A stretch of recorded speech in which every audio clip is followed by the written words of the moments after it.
great turnout this evening for our talk, our evening lecture. Before I introduce our speaker, there are a few housekeeping items I need to note. If you have a cell phone with you, would you please take that out? You can turn it to off or vibrate so that it does not go off during our presentation this evening.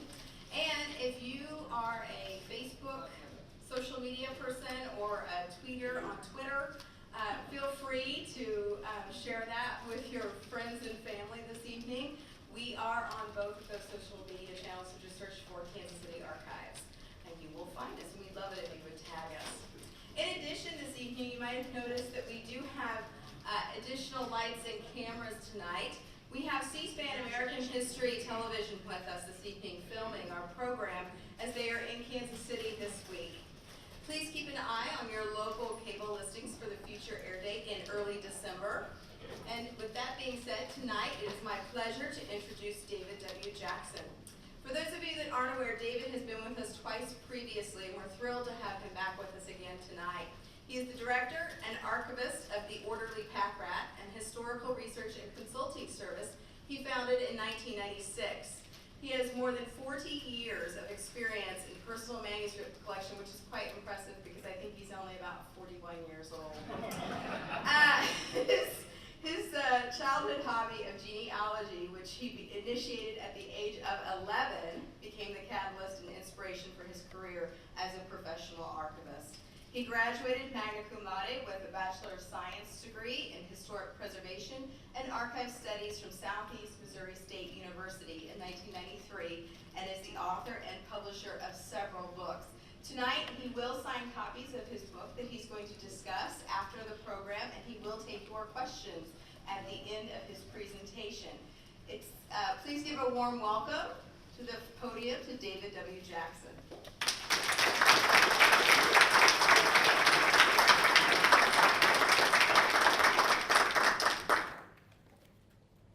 Thank you all for coming out tonight. Well, I don't mean to out anybody, so that was not the appropriate word to say, is it? But thank you for coming out tonight and roughing the traffic that we all had getting here. I'd like to thank C-SPAN for being here tonight, and of course the National Archives for all the work that they do.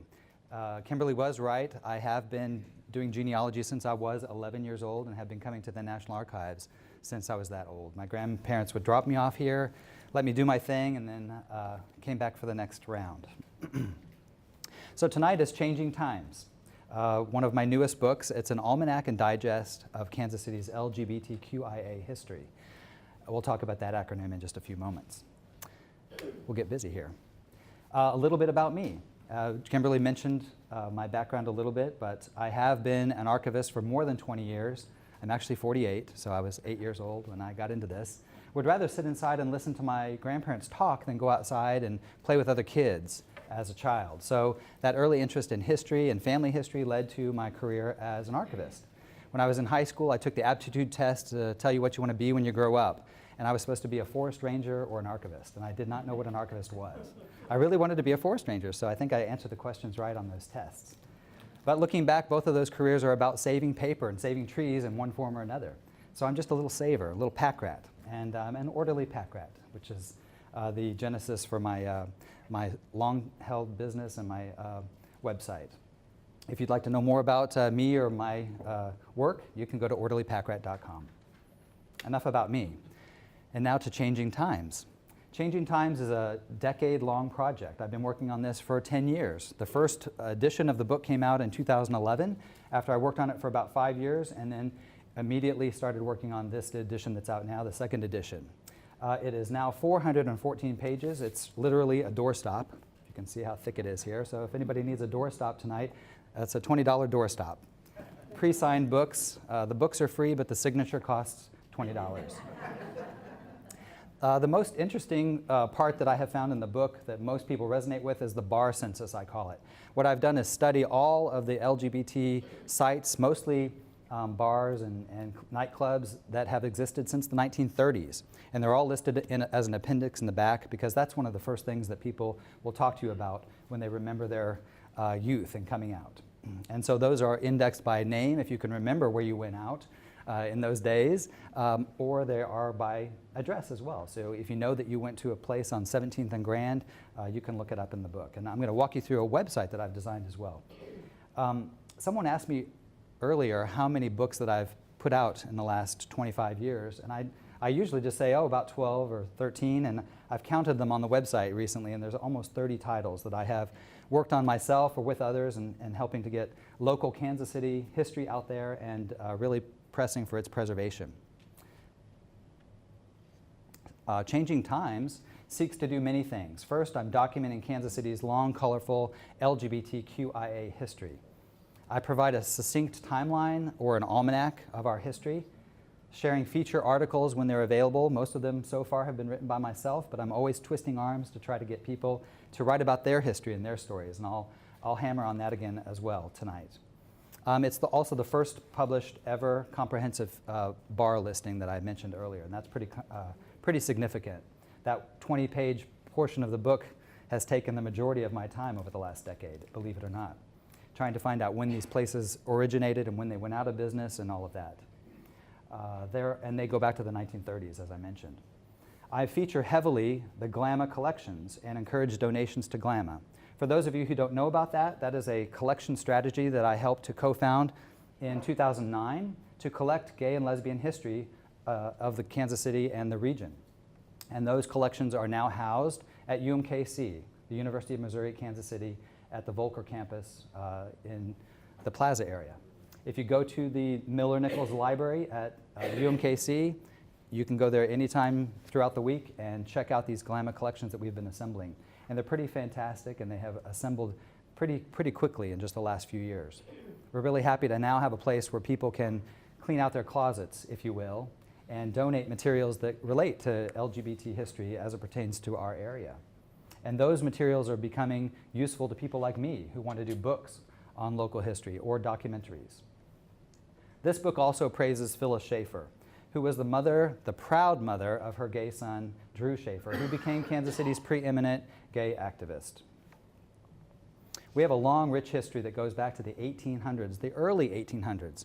In fact, in 1812, when Missouri was admitted as a territory, and then in 1820, when it was created as a state, we adopted the laws of the Louisiana Territory, all of which had laws against sodomy. So the anti-sodomy laws were on the books in Missouri until 2006, believe it or not.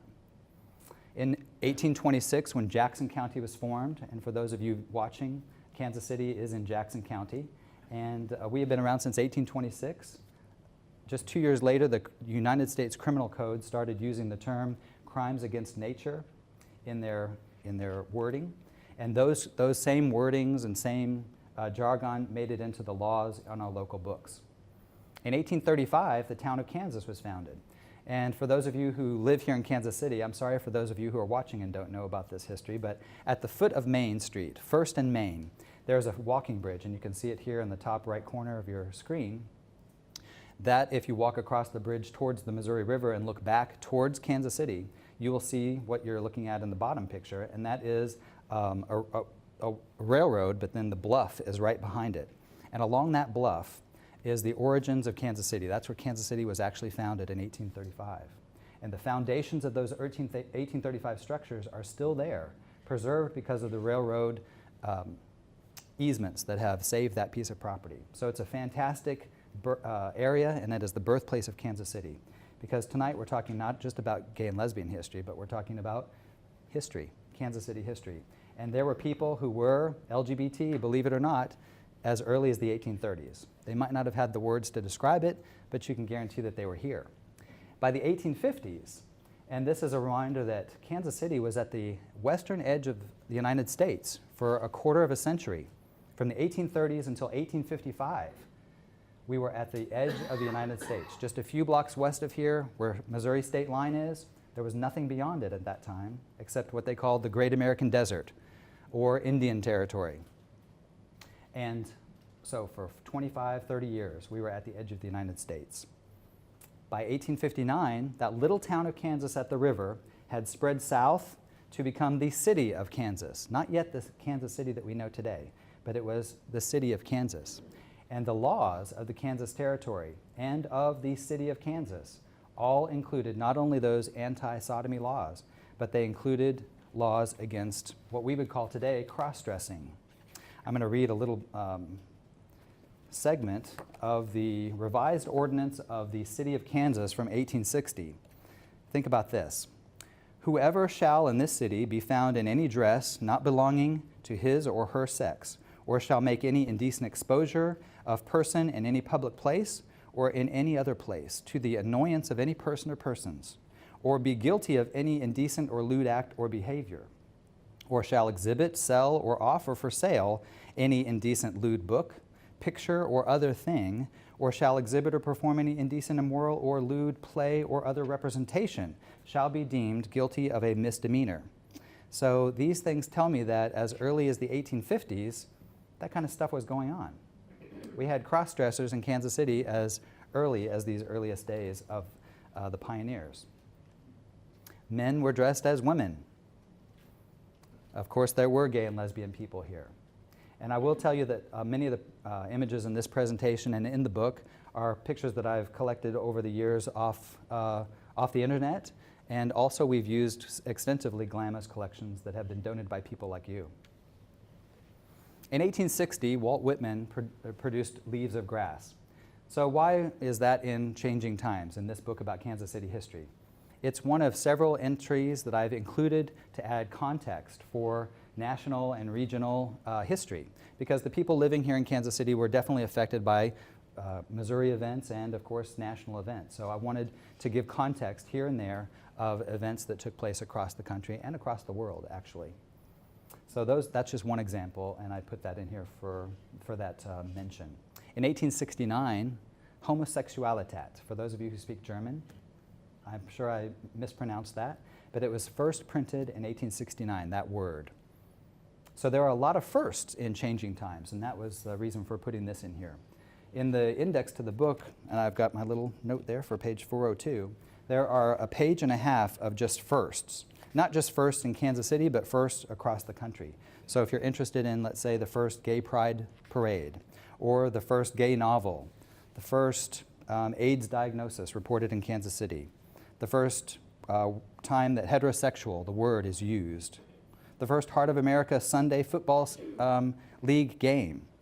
The list goes on and on. So if you're interested in firsts in Kansas City, there's a whole bunch of them in Changing Times. 1870, Gay Street in Kansas City. What does that mean? Well, it's just a little piece of humor.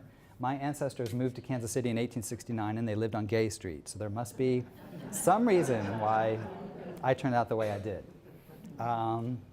If you ever have driven on Charlotte, or if any of you live on Charlotte today, that was the predecessor or the successor to what was known originally as Gay Street. Between the 1870s and 1920s, there are many references to gays in the newspapers. Now, you won't find that word, gay and lesbian, in the paper. You have to be looking for other terms. But my friend James Tharp, who is here tonight, thank you, James, standing up there. James read historical Kansas City newspapers on microfilm over a number of years. He would just go to the library and read them day to day. It takes a special kind of person to do something like that. And James would make notes about things that interested him, and we are lucky because one of those things was gay and lesbian history. And so he would note any instance in the paper where there was a referencing gays and lesbians. Men were arrested for sodomy. So you're looking for the word of sodomy when you're looking at historical newspapers. They were men dressed as women. There were women dressed as men, believe it or not, too. Caught on the streets of Kansas City breaking the law.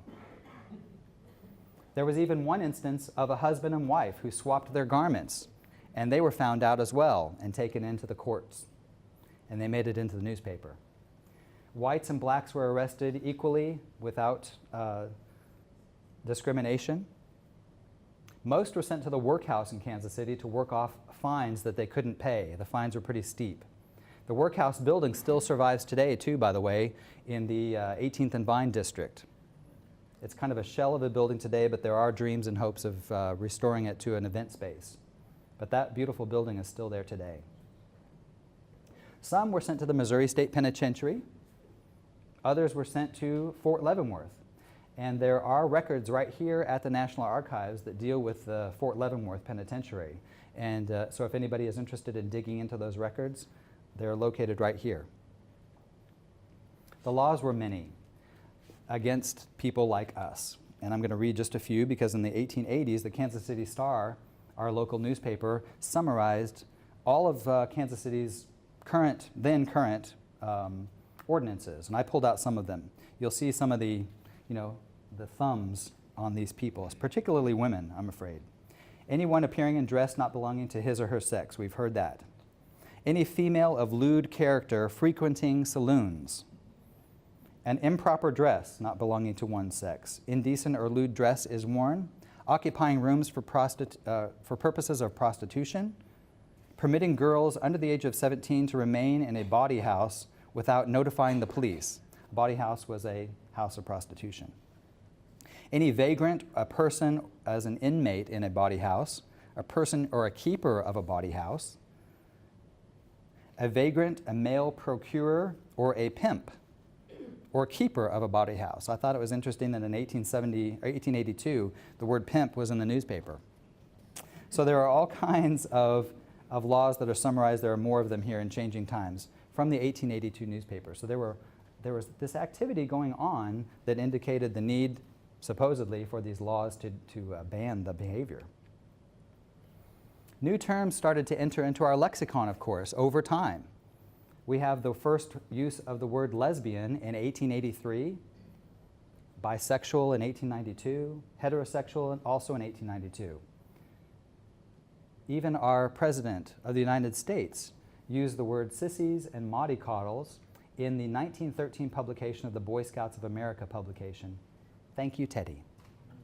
And this is a picture of Teddy Roosevelt, the Rough Rider that he was. Yes, you can laugh. The word transsexual in 1949, transgender in 1965, and then, of course, the acronym, that painful acronym that we have today, Lgbtqiayt. So I'm hoping that as time goes on and we continue to evolve, this just shows how much over time looking at this issue and expanding how we see gender and sexuality, identity, all of those things has evolved over time. And it's getting better and more finite, and we're starting to realize more and more that it's not just a black and white issue or a gay and straight issue. So for those of you who don't know the acronym, L is for lesbian, G is for gay, B is for bisexual, the T is for transgender, the Q stands for either queer or questioning, anybody who might be questioning their identity or their sexuality. I is for intersex, and A stands for several things, either asexual, agender, aromantic, I think that should say, and then there are also allies. So for those of you who don't fit into any of those, let's say alt-straight categories, there are allies. So if you are friendly to any one of these kinds of people, and I think there are some in the audience today, you are allies. So this book is really, and this presentation, this history is about you as well. The greatest generation, our grandparents and some of you, your great-grandparents, maybe even your great-great-grandparents if you're watching this program a few years from now. It really was a great time to be alive, but it was also a scary time to be alive, whether you were straight or gay or anything in between. Because with freedoms also were met with restrictions. For instance, in 1929 in Germany, the Nazi regime repealed paragraph 175, they stood against the repeal of paragraph 175, which was their long-standing prohibition against homosexuals. And then in 1937, they started using pink triangles to identify supposed or suspected gay men. Those were used in the concentration camps and, of course, had become a symbol for the movement for gay freedom. World War II between 1941 and 45 saw a backlash for our people shortly thereafter when the Eisenhower administration had some pretty, let's say, oppressive executive orders against gays and lesbians that became known as the Lavender Scare. This was when the federal government was seeking out people who were gay or even suspected to be gay and forcing them out of federal employment at every level. Any federal employee was suspected or could be suspected of being gay or lesbian and lose their employment, all of their benefits. In 1993, we have Don't Ask, Don't Tell, and it was repealed in 2011 thanks to President Obama, where you have from the 1940s undesirable discharges to where today, when you can see pictures on the internet of servicemen and women coming home and being able to openly embrace their partners, people that have been together for years and years in some cases. And this is a picture of Brandon Morgan from his Facebook page. It was circulated widely when it was published shortly after the repeal of Don't Ask, Don't Tell. So through those challenges, we saw triumphs. In the 1920s, Henry Gerber in Chicago started the Society for Human Rights. By the 1950s, we see the organization of men and women coming together to fight the oppression that the administration was putting upon them. The Mattachine Society, one incorporated in 1952, and the Daughters of Bilitis in 1955. So we began to gather and assemble to talk about how we could overcome and come through on the bright side. In Kansas City, we had our own Jeanette Howard Foster. Miss Foster worked for Alfred Kinsey in the Institute for Sex Research. Has anybody heard of the 10% rule, that supposedly there's 10% of our population who are not straight? That research comes out of the Kinsey Institute, and Miss Foster was part of that research from 1941 to 52. And she came to Kansas City in 52 and worked at the University of Missouri Kansas City's library until 1960. I think it's kind of cool that Foster worked in the same organization that is now the home of the GLAMA collection, the Gay and Lesbian Archive of Mid-America. I think she would be smiling if she were here today. She published in 1956 a work that she worked on for 30-some years called Sex Variant Women in Literature. She studied references to women in literature from the eons and put them into this book. We also have, of course, many other people, too many to mention in tonight's presentation, but I did want to give a shout out to Barbara Greer, who was the editor of The Ladder, a lesbian magazine from the 1950s through the 1990s, and she lived here locally for many years. She also was the editor and ran the Naiad Press, which was a press in the Kansas side that published lesbian literature. Carolyn Stewart, one of my former bosses at Unity School of Christianity, that some of you may know, donated a huge collection of her books that she collected over the years, a whole bookshelf of lesbian-related books, and many of them are from the Naiad Press. So we've got a great beginning collection of that period in our history. A little aside now about the gay bars, because everybody's chomping at the bit to know about this, right? So as I said earlier, most people remember when they first started going out, whether you're gay or straight, going out to clubs and bars. And it was the first time in many cases for gays and lesbians to realize that they weren't alone, that there are other people out in the world like them. So we want to hear about people's first time coming out and stories. We're always looking for people to share their stories, no matter what the story is, so that it can be preserved for future generations' use. I'm going to, instead of going to the internet for this online resource, I've saved some screen captures to walk us through what's called the History Pin. HistoryPin.org is an online site that organizes all kinds of different collections, and this just happens to be a massive collection of LGBT maps across the country. So what people like myself have done in New York and California, wherever, we've taken sites that are pertinent to LGBT people and we've put them on a map.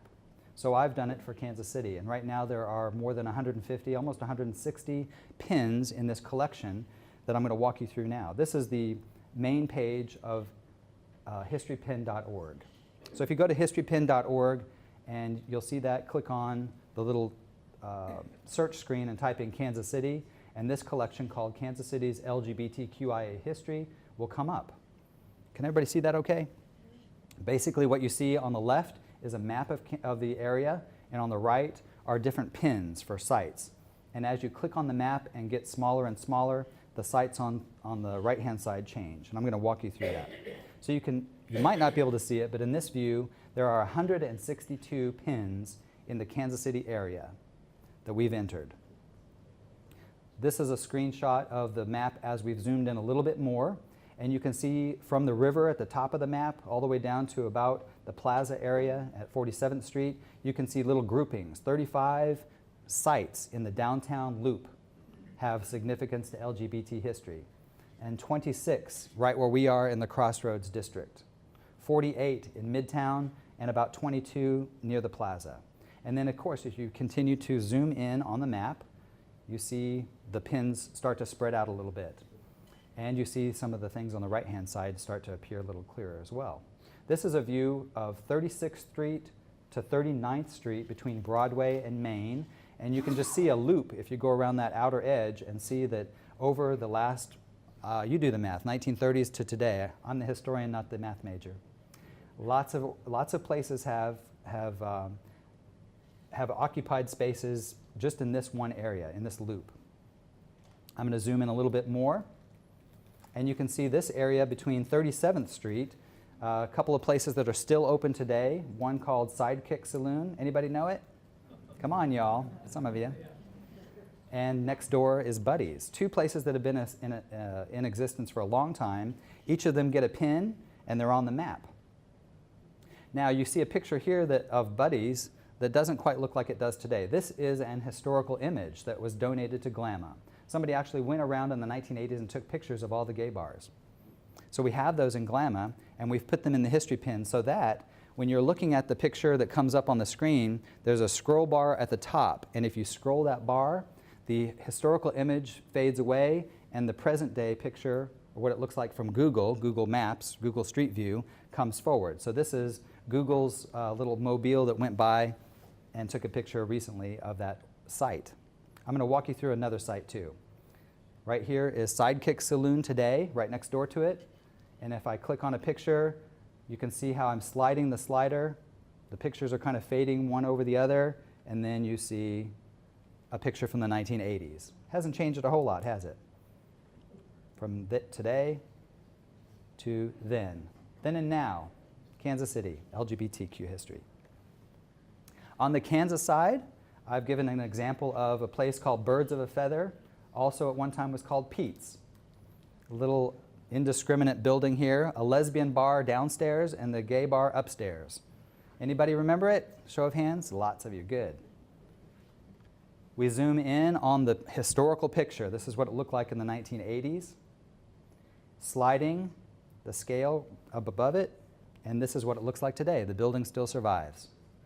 So now this is not the case with all those 160 places because we don't have pictures, historical pictures of all of them. But for those that we do, you can have fun playing with the history pin this way.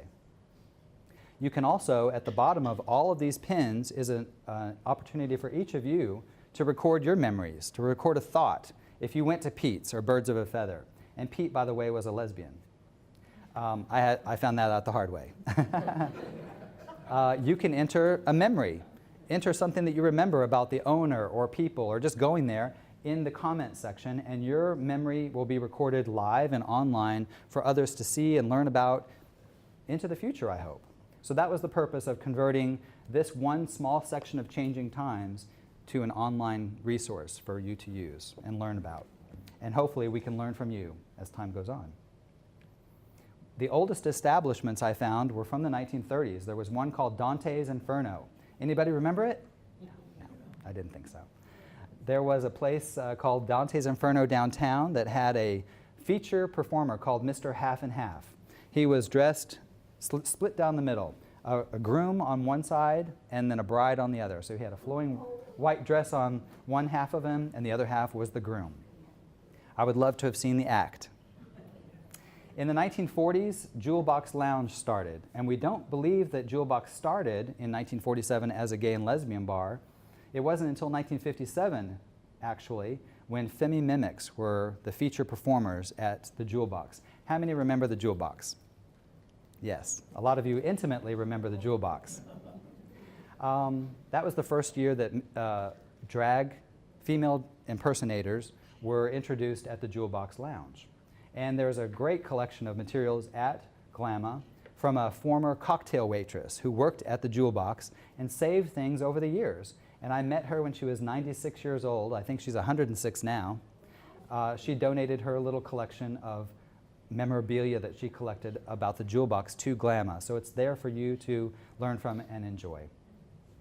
The Colony Bar, Baghdad on Broadway, and Arabian Nights were 3 bars that all started in 1961. There must have been something in the air that year. And then the Red Head Lounge, a lot of people will remember from 1963, still survives today, the building does, as the Riot Room in Westport. So those are some of the earliest ones that I detected and wanted to kind of call out tonight. We get into the modern gay rights movement in the 1960s.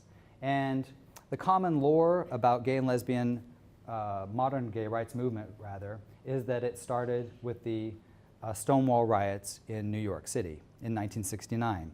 And I'm not getting into a culture war with anybody, but I would like you to know, whether you're here tonight or watching on television, that 3 years prior to Stonewall, we had in Kansas City the very first gay and lesbian conference of all gay and lesbian organizations that were in existence at that time. And it happened right here in a conference in downtown Kansas City in 1966. They got together from the East Coast to the West Coast and met here in Kansas City to really talk about how they were going to push for individual freedom and for equal rights. Because I hope you now know that gay rights movement is not about special rights. It's about equal rights. And it took place at the Hotel State, downtown Kansas City. If you go to downtown Kansas City today at Barney Alice Plaza and look to the northeast corner, you'll see a modern building at 12th and Wyandotte. And this building here is 12th and Wyandotte in the 1960s. This is where gays and lesbians congregated for that conference in February of 1966. It's called the North American Conference of Homophile Organizations. That's what the NACHO or NACO or NACHO conference was called, the North American Conference of Homophile Organizations. It was their first time ever to meet, and that is what I'm going to call the beginning of the gay rights movement in the United States. It sure did, the fire tender really did kick off in Stonewall, of course, 3 years later, but the origins of the movement were right here in Kansas City. There is now a marker in downtown Kansas City, catty corner from that location, where we erected this marker last October. October is LGBT History Month, and we wanted this marker to go up for the 50th anniversary of that conference, and to also honor Drew Schaefer, who became Kansas City's pioneer gay activist. One side of the marker is about Drew Schaefer and his Phoenix Society for Individual Freedom, and the other side of the marker, which faces the former hotel building, talks about the NACO conference. I'm happy to report that after a year, the marker is still there. We've been sweating bullets all year long, hoping that nothing will happen to it, and it's set off the street quite a ways onto Barney Alice Plaza. So I invite you downtown to look at that first ever LGBT history marker in Kansas City. Drew Schaefer started the Phoenix Society for Individual Freedom. He also purchased a home at 31st and Linwood and created the first LGBT community center called the Phoenix House. And it was from there that NACO decided to make Kansas City the clearinghouse for LGBT organizations and became a publishing house to distribute literature across the country. So we were gathering literature from the East Coast and the West Coast, mashing it all together and sending it back out. And that happened for a number of years here in the early days of the movement. They published a newsletter, by the way, that's the Phoenix Magazine. We're trying to locate people who still have copies of that little 1966 to 1972 publication, because this is the genesis of the movement here in Kansas City. We have a few individual issues, so if you come across any, remember Glamma, won't you? A lot of organizations then begin to form over the years, these next few years of the liberation movement for gays and lesbians, just like other movements in America at that same time.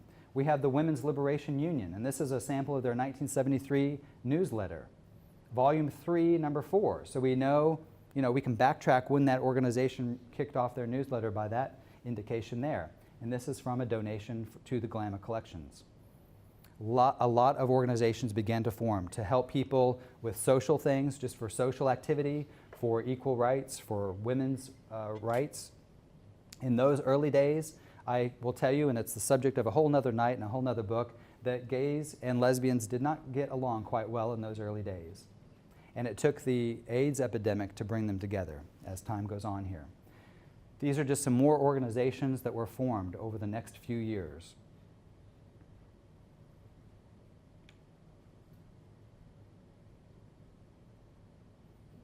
And information about each of these is available in Glamour Collections to one degree or another. So each of these could become a chapter in a book, could become books themselves, and they also can become documentaries. And I'd like to give a shout out to Austin Williams, who's here tonight. Austin, you want to stand up? Austin is a UMKC student, and you are working on a, is it thesis or doctorate? Doctoral thesis. He's working on his doctoral thesis on the Human Rights Ordinance Project from 1991.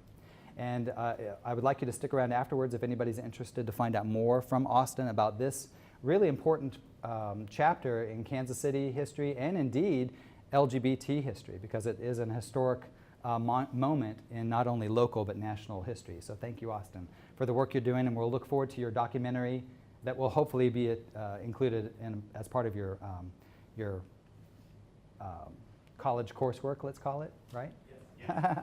So thank you for that. Thank you for the work you're doing. Thank you. Gay Pride, of course, is one aspect of the gay liberation movement. The first parade, first Gay Pride parade was in 1970 in New York. It was the first anniversary of the Stonewall riots, and that was the reason for the parade.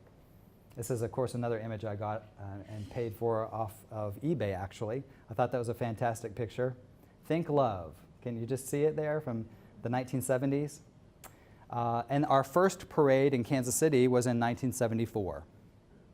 The Metropolitan Community Church has been serving for a number of years, since 1977, and at a time when Jackson County refused to issue marriage licenses to a gay couple that went into the recorder's office in 1977, they began performing holy unions left and right. Mrs. Schaefer, the woman I told you about earlier, who kept scrapbooks, and those scrapbooks are part of the Glamour collections, she has so many holy unions, taped and stapled and glued into these scrapbooks. Not the best way to preserve them, of course, but they are available to us today to see a lot of these people in Kansas City who were wanting to pledge their love to one another but weren't allowed to do so legally. And today we take it for granted, of course, because it's legal all of a sudden, right? We'll get into that in a minute. The Gay People's Student Union, I like to point out, because it was at the University of Missouri, Kansas City. In the early 1970s, we have gay groups, we had groups on campus, but when the first group wanted to be known as the Gay and Lesbian group on campus, the university said, oh no. And so the Gay People's Student Union took them to court, went all the way to the Supreme Court. And we have campuses across the country that have gay and lesbian groups today, and it's because of these people's struggle and the fight that they took all the way to the Supreme Court. We have backlash and uphill climb, of course, day to day, don't we? And I'm going to speed through because in these days, we're getting to a time where I think a lot of people in this room have lived through it. In the 1970s, for instance, the Republican National Convention met in Kansas City. And there was a huge crowd in downtown Kansas City and in the West Bottoms that protested when the president came to the Republican Convention, out there with their pickets, professing for gay rights, of course. And it was because Anita Bryant, the orange juice lady, was also in town, that they were also holding signs that said, Hitler, McCarthy, Anita. And it was a peaceful protest until Anita went to Iowa and then got a little fruit pie thrown in her face. The Mayor's Human Relations Commission recodified to review the human rights problems in 1981, and then the next year the Civil Rights Ordinance was adopted. It established a Civil Rights Board to work in concert with the Human Relations Commission. I mean, look at this. Government in Kansas City coming together to help who? Help everyone. This was in advance of not only LGBT issues, but also African American issues as well. In 1982, the first report of AIDS was in the Kansas City Star. It's the same year, by the way, that the Jewel Box closed its doors. My first knowledge and awareness of AIDS was when Rock Hudson appeared on the Inquirer magazine. I was quite young then, and I knew that I was gay, but you know, it was my secret. At least I thought it was a secret.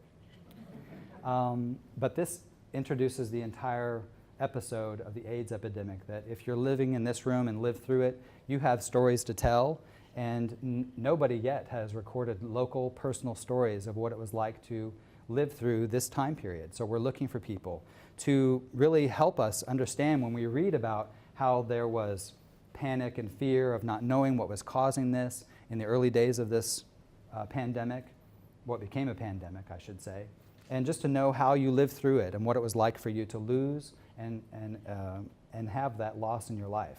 Just a fantastic tragedy. Kansas Cityans came together and responded to the AIDS epidemic fairly swiftly and fairly successfully. SAVE Incorporated and the Good Samaritan Projects are just a couple of organizations that I can point out that are included in the Bill Todd and Art Bratt Glamma collection. These fellas, they're not here tonight, are they, by chance? No, I'm sorry. These gentlemen collected clippings from the Kansas City papers, and they have assembled 48 scrapbooks, including 500 periodicals, 200 pictures and videotapes, all covering the AIDS epidemic in Kansas City. And they kept them nice and tidy and neat, and guess what? They donated them to Glamma, so they are now available and preserved for future generations to learn from. I'm hoping that somebody might write something for Changing Times, a future edition. I'm hoping to publish this book every 5 years or so to update the almanac, and I'm hoping that articles will come forth as time goes on. So don't let others tell your story, you be the one to do it. We all think our lives are pretty ordinary and mundane, but think about this, and I say this a lot in lectures to get the point across, and it involves the Great Depression. We all have relatives who lived through the Great Depression. Many Kansas Cityans, of course, did. It was a worldwide depression. How many firsthand personal recollections of Kansas Cityans do we have preserved locally of people who lived through the Great Depression? Anybody want to give a guess?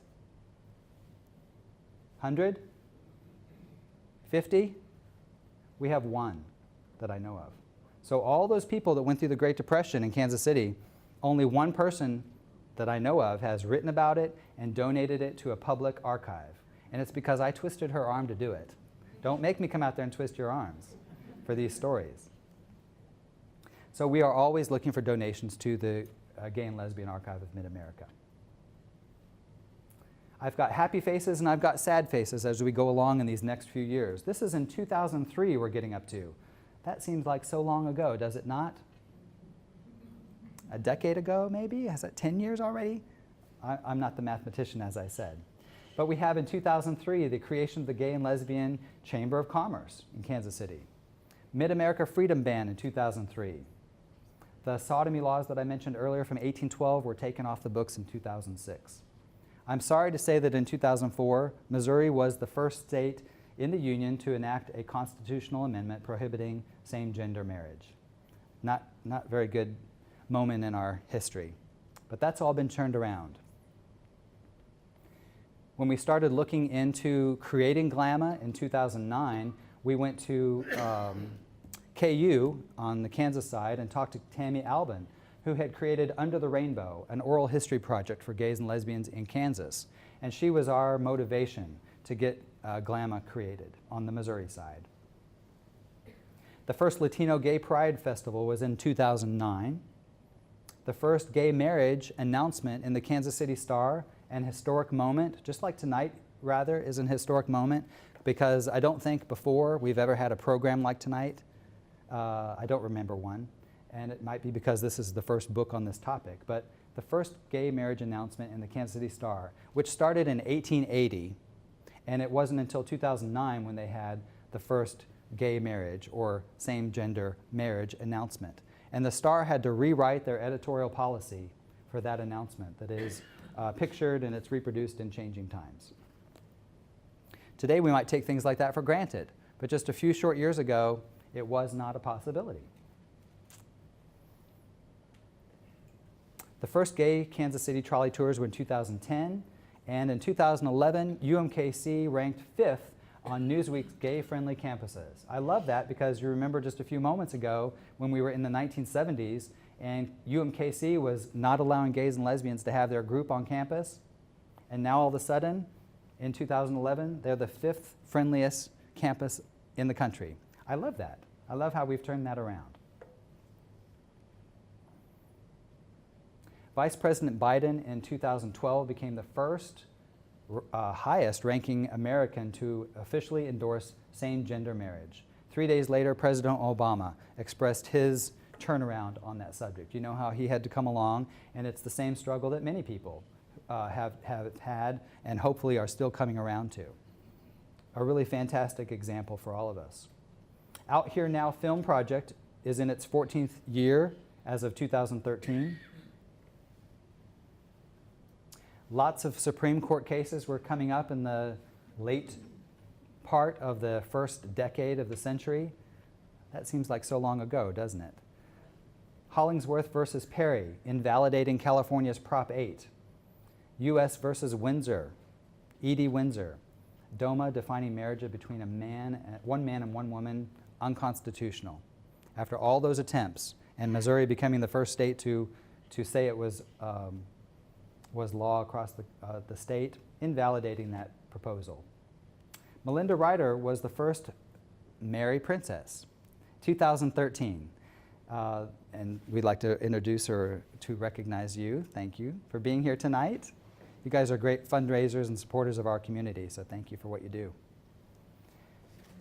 The Fairy Princess was from 1940s at the Kansas City Museum. Every December, they have the Fairy Princess there, and little girls, and some boys, I bet, want to have a seat on the Fairy Princess's lap and get their picture taken, kind of like sitting with Santa Claus.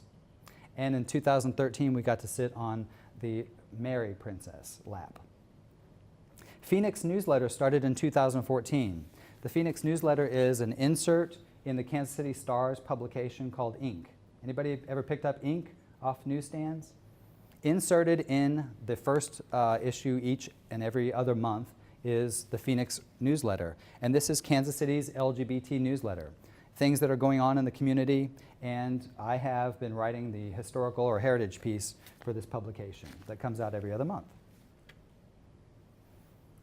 In 2014, some things were happening, and I'm just going to summarize this entire slide. If you look at the dates, it would seem like one day after another, I was glued to the television as times were changing fast. We have judges locally on the Kansas side and the Missouri side invalidating these constitutional amendments as unconstitutional and issuing marriage licenses for gays and lesbians. Breaking the law, basically. They're defying the law.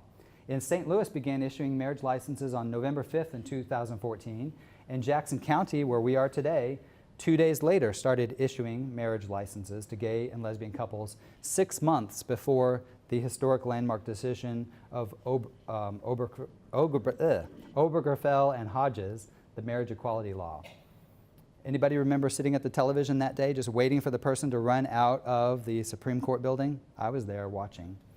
And it seemed to me, because I'm studying this and making notes fast and furious for these books, that just as soon as that decision was passed, we started immediately, or at least I did, seeing a lot of transgender news. So much news. It was almost like the marriage equality thing was off the shelf now, and so they're turning to transgender issues, for good or not. It did bring transgender into the media, and a lot of average Americans who had no concept about what that means started learning about this issue.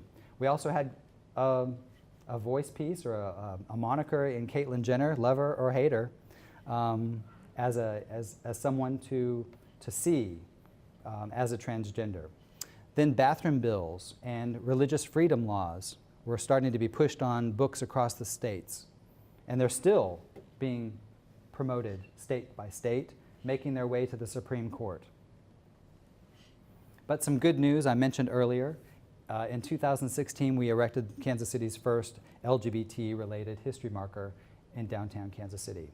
So this is Mickey Ray on the left-hand side with me in front of the new marker that we unveiled, thanks to Melinda Ryder and Kirk Nelson, who again are here tonight.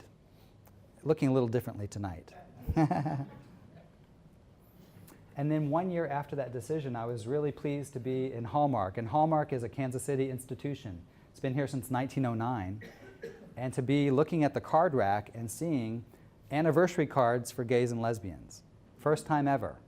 And so I took this picture of the 2 cards that Hallmark offered. One was our anniversary, we're husbands, and they have an image there of 2 gentlemen embracing, and then an anniversary for same-sex women. So that was pretty fantastic and pretty historical, if you will. But it is 2017, and while LGBTQ citizens can be married across the country, we can still be fired come Monday morning because there are very few protections for gays and lesbians in the workplace. In fact, across the globe, there are terrible things that are happening for gays and lesbians. In just the last week, there were news reports in Egypt of men suspected of being gay, homosexual, being hunted down. Just really terrible things are still happening across the globe. So while the battles are won, the war continues, and the rights that we've recently been afforded are not guaranteed, as you well know. So times, they are still a-changing, and I, again, encourage you to do what you can to be creative in how you can hold on to these rights that we've been given. This is just my humble opinion that you should record your stories so that they're available to younger generations. Don't let those stories go, you know where, when we go, you know where. Rally to vote in every election. Run for office. Volunteer to register and help others get registered to vote. Call your Board of Election Commissioners. I just sent them an email last night to say, what are you going to do to preserve our next election in Kansas City? Should we do paper ballots? Let's just unplug the voting machines for now. Keep Russia out of our elections. You know, it just goes on and on. There are things that you can do, and I hope that you will. The Kansas City Royals, 2 of our most famous players when they won the World Series, Eric Hosmer and Mike Moustakas, dressing as the ambiguously gay duo for Halloween. Isn't that kind of cool? When you've got sports figures being able to say, look, you know, I'm comfortable in my manhood, so should you. Where we have athletes able to be gay, to come out. Where we have a film festival that is becoming more and more widely known across the country as the place to be for LGBT films, independent films.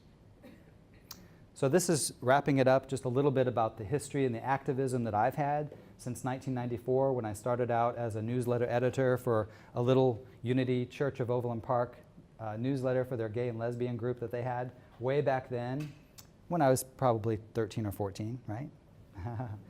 I've been editor of several other magazines and, of course, the co-founder of Glamma and then this book and magazines, newspaper articles that are out. So I'm doing what I can to put the word out about our history and the need to preserve that history. I hope that you'll join me. I want to thank you for helping us stand together as times continue to change. You can contact me at orderlypackrat.com. I'll stick around for questions and answers